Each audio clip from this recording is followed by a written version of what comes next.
नवम ब्राह्मण याज्ञवल्क्य शाकल्य का संवाद और याज्ञवल्क्य की विजय। इसके पश्चात इस याज्ञवल्क्य से शाकल्य ने पूछा, याज्ञवल्क्य कितने देवगण हैं? तब याज्ञवल्क्य ने इस आगे कही जाने वाली निविद से ही उसकी संख्या का प्रतिपादन किया।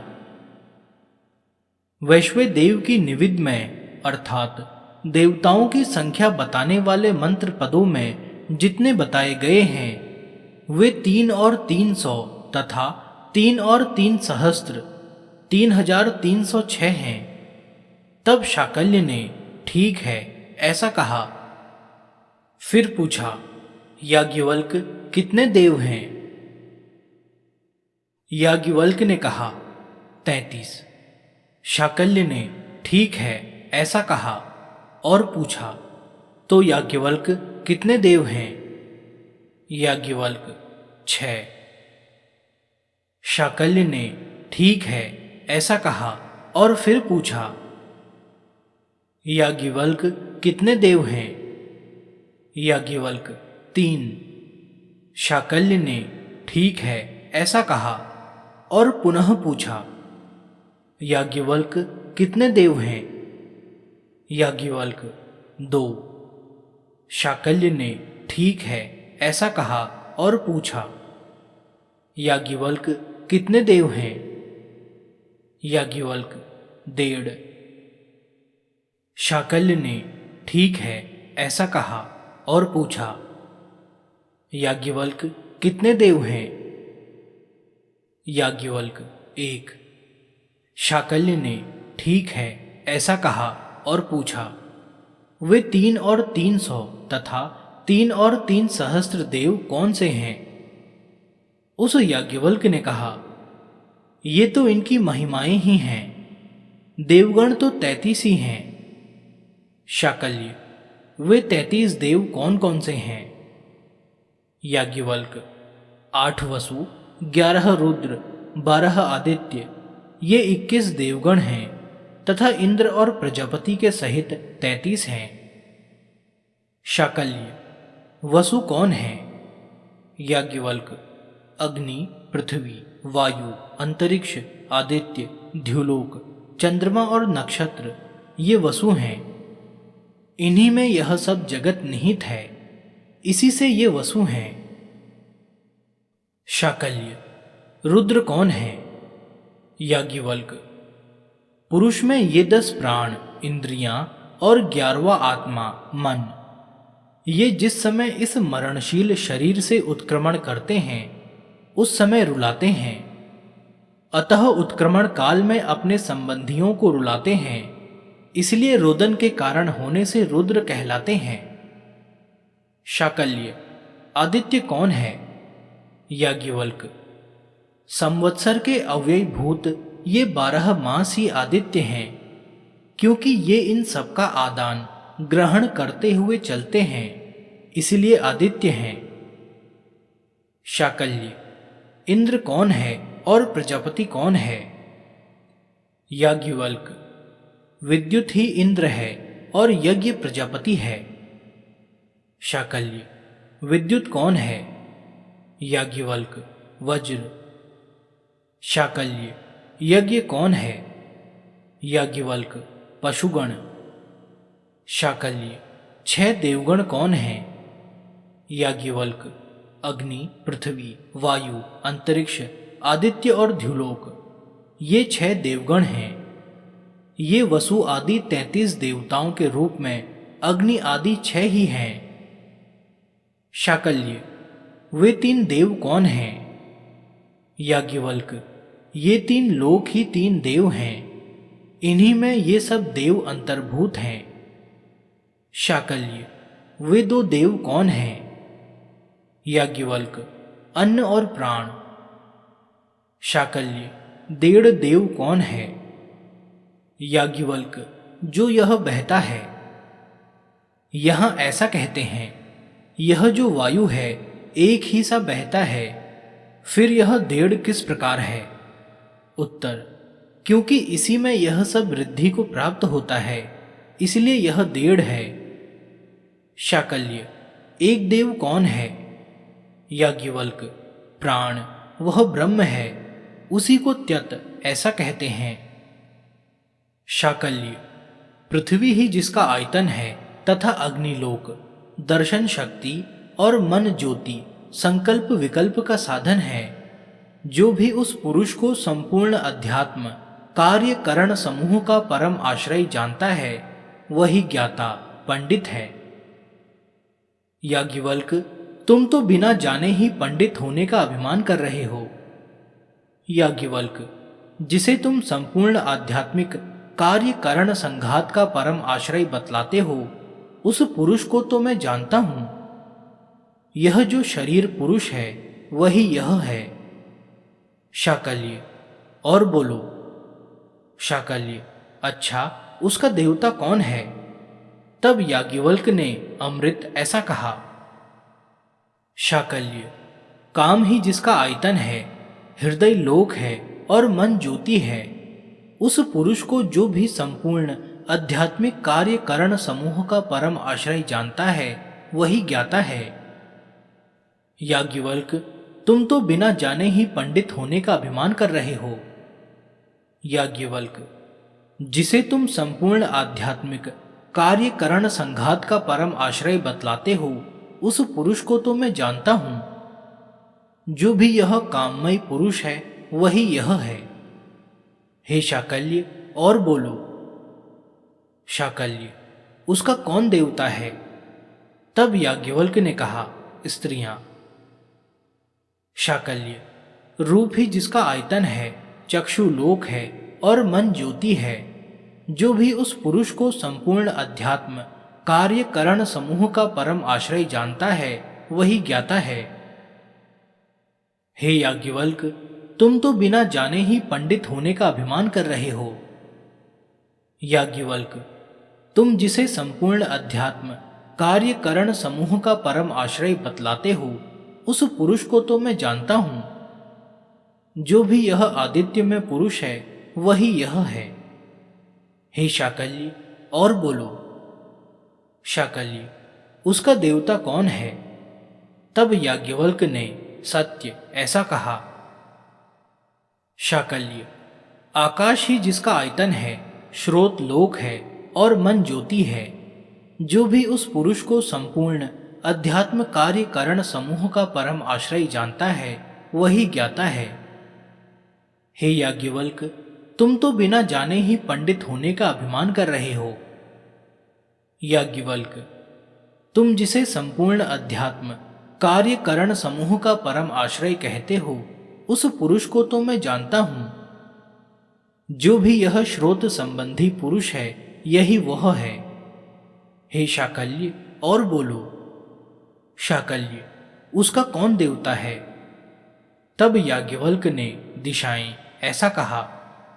शाकल्य, तम ही जिसका आयतन है, हृदय लोक है, मन ज्योति है, जो भी उस पुरुष को संपूर्ण अध्यात्म कार्य करण समूह का परम आश्रय जानता है वही ज्ञाता है। याज्ञवल्क, तुम तो बिना जाने ही पंडित होने का अभिमान कर रहे हो। याज्ञवल्क, तुम जिसे समस्त आध्यात्मिक कार्य करण समूह का परम आश्रय बतलाते हो उस पुरुष को तो मैं जानता हूं। जो भी यह छायामय पुरुष है वही यह है। हे शाकल्य, और बोलो। शाकल्य, उसका कौन देवता है? तब याज्ञवल्क ने मृत्यु ऐसा कहा। शाकल्य, रूप ही जिसका आयतन है, नेत्र लोक है और मन ज्योति है, उस पुरुष को जो भी संपूर्ण अध्यात्म कार्य करण संघात का परम आश्रय जानता है वही ज्ञाता है। हे याज्ञवल्क, तुम तो बिना जाने ही पंडित होने का अभिमान कर रहे हो। याज्ञवल्क, तुम जिसे संपूर्ण अध्यात्म कार्य करण संघात का परम आश्रय बतलाते हो उस पुरुष को तो मैं जानता हूं। जो भी यह आदर्श दर्पण के भीतर पुरुष है वही यह है। हे शाकल्य, और बोलो। शाकल्य, उसका देवता कौन है? तब याज्ञवल्क ने असु ऐसा कहा। शाकल्य, जल ही जिसका आयतन है, हृदय लोक है और मन ज्योति है, उस पुरुष को जो भी संपूर्ण अध्यात्म कार्य करण संघात का परम आश्रय जानता है वही ज्ञाता है। हे याज्ञवल्क, तुम तो बिना जाने ही विद्वान होने का अभिमान कर रहे हो। याज्ञवल्क, जिसे तुम संपूर्ण अध्यात्म कार्य करण समूह का परम आश्रय बतलाते हो, उस पुरुष को तो मैं जानता हूं। जो भी यह जल में पुरुष है वही यह है। हे शाकल्य, और बोलो। शाकल्य, उसका कौन देवता है? तब याज्ञवल्क ने, वरुण, ऐसा कहा। शाकल्य, वीर्य ही जिसका आयतन है, हृदय लोक है और मन ज्योति है, जो भी उस पुरुष को संपूर्ण अध्यात्म कार्य करण संघात का परम आश्रय जानता है वही ज्ञाता है। हे याज्ञवल्क, तुम तो बिना जाने ही विद्वान होने का अभिमान कर रहे हो। याज्ञवल्क, जिसे तुम संपूर्ण अध्यात्म कार्य करण संघात का परम आश्रय बतलाते हो, उस पुरुष को तो मैं जानता हूं। जो भी यह पुत्र रूप पुरुष है वही यह है। हे शाकल्य, और बोलो। शाकल्य, उसका कौन देवता है? तब याज्ञवल्क ने, प्रजापति, ऐसा कहा। शाकल्य, ऐसा याज्ञवल्क ने कहा। इन ब्राह्मणों ने निश्चय ही तुम्हें अंगारे निकालने का चिमटा बना रखा है। हे याज्ञवल्क, ऐसा शाकल्य ने कहा। यह जो तुम इन कुरु पांचाल देशी ब्राह्मणों पर आक्षेप कर रहे हो, सो क्या तुम ब्रह्मवेत्ता हो ऐसा समझकर करते हो? याज्ञवल्क, मेरा ब्रह्मज्ञान यह है कि मैं देवता और प्रतिष्ठा के सहित दिशाओं का ज्ञान रखता हूं। शाकल्य, यदि तुम देवता और प्रतिष्ठा के सहित दिशाओं को जानते हो तो बताओ, इस पूर्व दिशा में तुम किस देवता से युक्त हो? याज्ञवल्क, वहां मैं आदित्य सूर्य देवता वाला हूं। शाकल्य, वह आदित्य किस में प्रतिष्ठित है? याज्ञवल्क, नेत्र में। शाकल्य, नेत्र किस में प्रतिष्ठित है? याज्ञवल्क, रूपों में, क्योंकि पुरुष नेत्र से ही रूपों को देखता है। शाकल्य, रूप किस में प्रतिष्ठित है? याज्ञवल्क ने कहा, हृदय में, क्योंकि पुरुष हृदय से ही रूपों को जानता है, अतः हृदय में ही रूप प्रतिष्ठित है। शाकल्य, हे याज्ञवल्क, यह बात ऐसी ही है। इस दक्षिण दिशा में तुम कौन से देवता वाले हो? याज्ञवल्क, यम देवता वाला हूं। शाकल्य, यह यम देवता किसमें प्रतिष्ठित है? याज्ञवल्क, यज्ञ में। शाकल्य, यज्ञ किसमें प्रतिष्ठित है? याज्ञवल्क, दक्षिणा में। शाकल्य, दक्षिणा किसमें प्रतिष्ठित है? याज्ञवल्क, श्रद्धा में, क्योंकि जब पुरुष श्रद्धा करता है तभी दक्षिणा देता है, अतः श्रद्धा में ही दक्षिणा प्रतिष्ठित है। शाकल्य, श्रद्धा किसमें प्रतिष्ठित है? याज्ञवल्क ने कहा, हृदय में, क्योंकि हृदय से ही पुरुष श्रद्धा को जानता है, अतः हृदय में ही श्रद्धा प्रतिष्ठित है। शाकल्य, याज्ञवल्क, यह बात ऐसी ही है। इस पश्चिम दिशा में तुम कौन से देवता वाले हो? याज्ञवल्क, वरुण देवता वाला हूं। शाकल्य, वह वरुण किसमें प्रतिष्ठित है? याज्ञवल्क, जल में। शाकल्य, जल किसमें प्रतिष्ठित है? याज्ञवल्क, वीर्य में। शाकल्य, वीर्य किसमें प्रतिष्ठित है? याज्ञवल्क, हृदय में। इसी से पिता के अनुरूप उत्पन्न हुए पुत्र को लोग कहते हैं कि यह मानो पिता के हृदय से ही निकला है, मानो पिता के हृदय से ही बना है, क्योंकि हृदय में ही वीर्य स्थित रहता है। शाकल्य, याज्ञवल्क, यह बात ऐसी ही है। इस उत्तर दिशा में तुम किस देवता वाले हो? याज्ञवल्क, सोम देवता वाला हूं। शाकल्य, वह सोम किस में प्रतिष्ठित है? याज्ञवल्क दीक्षा में। शाकल्य दीक्षा किसमें प्रतिष्ठित है? याज्ञवल्क सत्य में। इसी से दीक्षित पुरुष से कहते हैं कि सत्य बोलो, क्योंकि सत्य में ही दीक्षा प्रतिष्ठित है। शाकल्य सत्य किसमें प्रतिष्ठित है? हृदय में, ऐसा याज्ञवल्क ने कहा, क्योंकि पुरुष हृदय से ही सत्य को जानता है, अतः हृदय में ही सत्य प्रतिष्ठित है। शाकल्य याज्ञवल्क यह बात ऐसी ही है। इस ध्रुवा दिशा में तुम कौन देवता वाले हो? याज्ञवल्क अग्नि देवता वाला हूं। शाकल्य वह अग्नि किसमें प्रतिष्ठित है?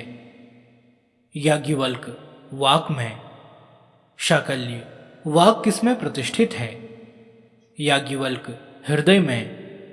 शाकल्य हृदय किसमें प्रतिष्ठित है? याज्ञवल्क ने अहलिक प्रेत ऐसा संबोधन करके कहा, जिस समय तुम इसे हमसे अलग मानते हो, उस समय यदि यह हृदय आत्मा हमसे अलग हो जाए तो इस शरीर को कुत्ते खा जाएं अथवा इसे पक्षी चोंच मारकर मथ डालें। तुम शरीर और आत्मा हृदय किसमें प्रतिष्ठित हो? याज्ञवल्क प्राण में। शाकल्य प्राण किसमें प्रतिष्ठित है? अपान में। अपान किसमें प्रतिष्ठित है? व्यान में। व्यान किसमें प्रतिष्ठित है? उदान में। उदान किसमें प्रतिष्ठित है? समान में। जिसका मधुकांड में नेति नेति ऐसा कहकर निरूपण किया गया है, वह आत्मा अग्रही है, वह ग्रहण नहीं किया जा सकता। अशीर्य है, वह शीर्ण नष्ट नहीं होता। असंग है, वह सशक्त नहीं होता। असित है, वह व्यथित और हिंसित नहीं होता। ये 8 पृथ्वी आदि आयतन हैं, 8 अग्नि आदि लोक हैं, 8 अमृत आदि देव हैं और 8 शरीर आदि पुरुष हैं। वह जो उन पुरुषों को निश्चय पूर्वक जानकर उनका अपने हृदय में उपसंहार करके औषाधिक धर्मों का अतिक्रमण किए हुए है, उस औपनिषद पुरुष को मैं पूछता हूं, यदि तुम मुझे स्पष्टतया न बतला सकोगे तो तुम्हारा मस्तक गिर जाएगा। याज्ञवल्क ने यूं कहा, किंतु शाकल्य उसे नहीं जानता था, इसलिए बता नहीं सका एवं उसका मस्तक गिर गया। यही नहीं, अपितु चोर लोग उसकी हड्डियों को कुछ और समझकर चुरा ले गए। फिर याज्ञवल्क ने कहा, पूजनीय ब्राह्मण गण, आप में से जिसकी इच्छा हो वह मुझसे प्रश्न करे, अथवा आप सभी मुझसे प्रश्न करें। इसी प्रकार आप में से जिसकी इच्छा हो उससे मैं प्रश्न करता हूं, या आप सभी से मैं प्रश्न करता हूं। किंतु उन ब्राह्मणों का साहस न हुआ। याज्ञवल्क ने उनसे इन श्लोकों द्वारा प्रश्न किया। वनस्पति विशालता आदि गुणों से युक्त, वृक्ष जैसा जिन धर्मों से युक्त होता है, पुरुष जीव का शरीर भी वैसा ही उन्हीं धर्मों से संपन्न होता है। यह बिल्कुल सत्य है। वृक्ष के पत्ते होते हैं और पुरुष के शरीर में पत्तों की जगह रोम होते हैं। पुरुष के शरीर में जो त्वचा चाम है, उसकी समता में इस वृक्ष के बाहरी भाग में छाल होती है। पुरुष की त्वचा से ही रक्त निकलता है और वृक्ष की भी त्वचा छाल से ही गोंद निकलता है। वृक्ष और पुरुष की इस समानता के कारण ही जिस प्रकार आघात लगने पर वृक्ष से रस निकलता है, उसी प्रकार चोट खाए हुए पुरुष शरीर से रक्त प्रवाहित होता है। पुरुष के शरीर में मांस होते हैं और वनस्पति के छाल का भीतरी अंश। पुरुष के स्नायु शिरा होते हैं और वृक्ष में किनाट शकर के भी भीतर का अंश विशेष। वह किनाट स्नायु की ही भांति स्थिर होता है। पुरुष के स्नायु जाल के भीतर जैसे हड्डियां होती हैं, वैसे ही वृक्ष में किनाट के भीतर काष्ठ है, तथा मज्जा तो दोनों में मज्जा के ही समान निश्चित की गई है। किंतु यदि वृक्ष को काट दिया जाता है तो वह अपने मूल से पुनः और भी नवीन होकर अंकुरित हो जाता है। इसी प्रकार यदि मनुष्य को मृत्यु काट डाले तो वह वृक्ष की भांति किस मूल से उत्पन्न होगा? वह वीर्य से उत्पन्न होता है, ऐसा तो मत कहो, क्योंकि वीर्य तो जीवित पुरुष से ही उत्पन्न होता है, मृत पुरुष से नहीं। वृक्ष भी केवल तने से ही नहीं उत्पन्न होता, बीज से भी उत्पन्न होता है। किंतु बीज से उत्पन्न होने वाला वृक्ष भी कट जाने के पश्चात पुनः अंकुरित होकर उत्पन्न होता है, यह प्रत्यक्ष देखा गया है। पर यदि वृक्ष को जड़ सहित उखाड़ दिया जाए तो वह फिर उत्पन्न नहीं होगा। इसी प्रकार यदि मनुष्य का मृत्यु छेदन कर दे तो वह फिर किस मूल से उत्पन्न होता है? यदि ऐसा माना जाए कि पुरुष तो उत्पन्न हो ही गया है, अतः फिर उत्पन्न नहीं होता, तो यह ठीक नहीं, क्योंकि वह मरकर पुनः उत्पन्न होता ही है। ऐसी दशा में मृत्यु के पश्चात इसे पुनः कौन उत्पन्न करेगा? यह प्रश्न है। ब्राह्मणों ने इसका कोई उत्तर नहीं दिया, इसलिए श्रुति स्वयं ही उसका निर्देश करती है। विज्ञान आनंद ब्रह्म है, वह धनदाता, कर्म करने वाले यजमान की परम गति है और ब्रह्मनिष्ठ ब्रह्मवेत्ता का भी परम आश्रय है।